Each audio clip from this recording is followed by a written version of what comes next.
उत्तर प्रदेश के जौनपुर में आज सिराथू विधायक डॉक्टर पल्लवी पटेल ने मड़ियाऊ के रानीपुर चौराहे पर आयोजित समता सम्मेलन में केंद्र व प्रदेश सरकार पर तीखा हमला बोला। उन्होंने यूजीसी लागू करने और ओबीसी जातिगत जनगणना कराने की मांग करते हुए चेतावनी दी कि मांगे न मानी गई तो सड़क से लेकर सदन तक आंदोलन होगा। उन्होंने सरकार पर गरीब व बहुजनों के अधिकारों की अनदेखी, स्वास्थ्य शिक्षा की विफलता, बढ़ती बेरोजगारी और कानून व्यवस्था खराब होने का आरोप लगाया।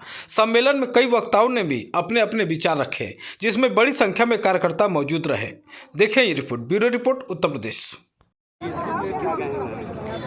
देखिए, यूजीसी इक्विटी रेगुलेशन 2026 जो संसदीय समिति के अनुरूप बनाया गया, यूजीसी ने उसको अप्रूव किया।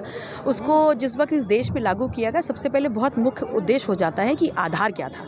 आधार ये था कि जो जातिगत शोषण उच्च शिक्षा संस्थानों में होता है वंचित समाज के लड़के लड़कियों का, जो अपना सपना संजो करके अपने भविष्य के लिए जाते हैं, कहीं ना कहीं जातिगत भेदभाव से वो मानसिक प्रताड़ना होती है। उस शोषण को रोकने के लिए एक सकारात्मक कदम था।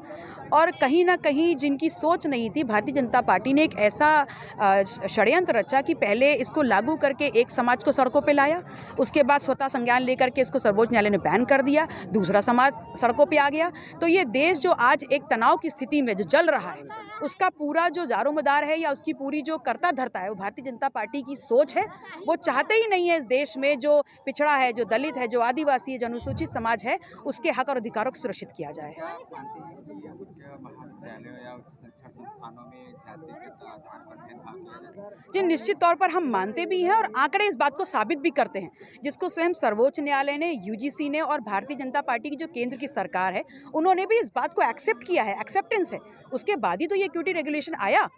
तो अगर आप लाए थे और अब आप ये बोल रहे हैं किसी एक समाज का हनन हो जाएगा, तो किसी भी नियम कानून में सुधार की गुंजाइश हमेशा होती है, लेकिन लागू होते ही उसको बैन करा देना ये कहीं से भी सकारात्मक दृष्टिकोण नहीं दिखाता।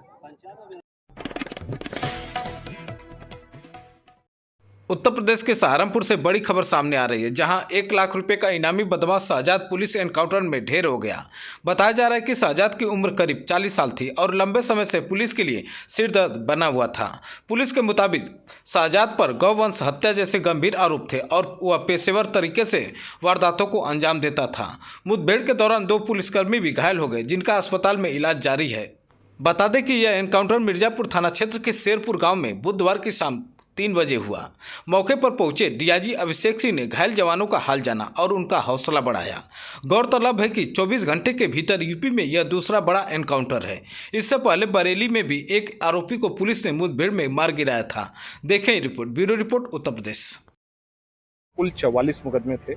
ये एक पेशेवर गौकश था। ये कंटिन्यूसली अपराध कर रहा था। आज थाना फतेहपुर और थाना मिर्जापुर की टीम को सूचना थी कि ये विकास नगर की तरफ से आ रहा है। वहां पर जब इसको चैलेंज किया गया, इसने पुलिस पार्टी पर फायर किया, रिटेलिएटरी। और यूपी के आगरा में गैस की किल्लत को लेकर सपा कार्यकर्ताओं ने बुधवार को जिला मुख्यालय पर प्रदर्शन किया।